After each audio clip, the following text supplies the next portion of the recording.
Can you imagine if Joe had a mic in his chest? Yeah.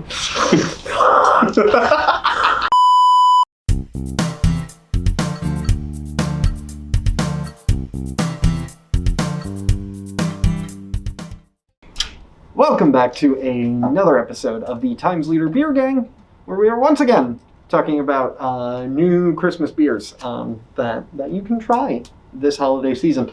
This week we are talking about Santa. I know him. The festive Saison Ale, which is made by Evil Genius, which is a Philadelphia-based brewery. Now, Ben picked this up this week, and he told me not to do this, but he picked this up this week only because it was the most local Christmas beer that he could find when we went to Wegmans. But that being said, why don't we start with you? What did you think of this? So, first sip, I really, really liked it. Yeah. Very much enjoyed it. As I kept going, it tapered off a little bit. I wasn't so much in love with it, but when first sip, I was ready to say, wow, I am the best for picking this beer. Now, with that said, I enjoyed it. It was very good. I would not say that I loved this beer after finishing it. After a while, it kind of seemed to get a little old, so drinkability-wise, you're probably, I know for me personally, I'm not getting through one or two of these. Now, for what it's worth, a Saison is a French or Belgian style pale ale, which is a little bit fruitier, a little bit spicier than probably your average pale ale. This guy here, he has a 7.2% ABV, so a little bit lower on the ABV scale, but it definitely, I think, is, you getting calls? Joe's very popular. No, I think this is a very flavorful beer. For what it's worth, I think I probably liked it a little bit more than Ben did. I liked how it has like that sweetness or tartness, but it doesn't go as full on into the tartness as you would expect from like a sour or something like that.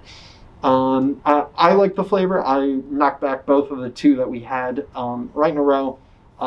Because I just thought it was like a nice, sweet, drinkable sort of beer. Do I think it was anything noteworthy? I don't know. It's not the best beer that I've ever had, but it's certainly not the worst.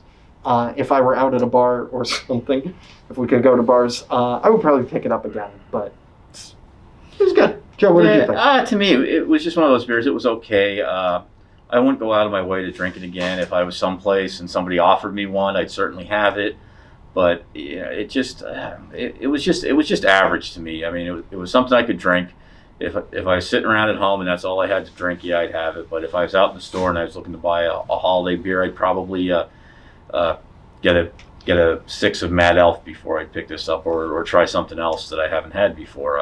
I just didn't think it was okay. It just wasn't that great. But compared to the Mad Elf, this does have a significantly lower ABV. So if you're looking for something that is a little bit more drinkable and won't set you back too much, this might be a safer option.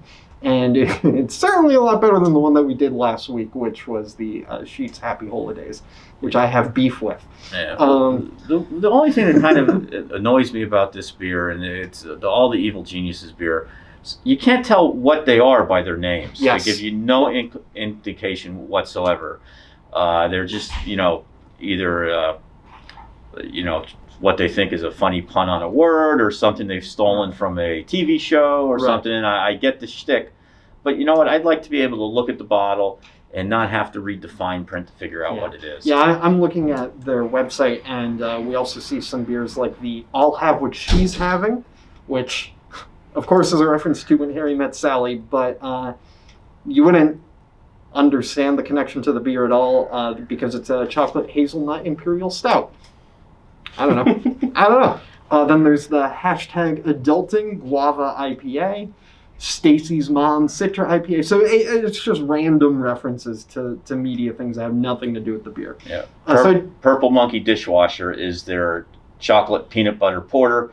And we all know that monkeys do not like peanut butter. That's true. So but they do like dishwashers. Yes, from my experience. Yeah. You even throw in their mango IPA, which is there's no crying in baseball. Yeah, exactly. So it's. And I think Wilmer Fuller has proved there is crying in baseball, so that doesn't even make any sense. Let's go Mets. That doesn't mean anything to me.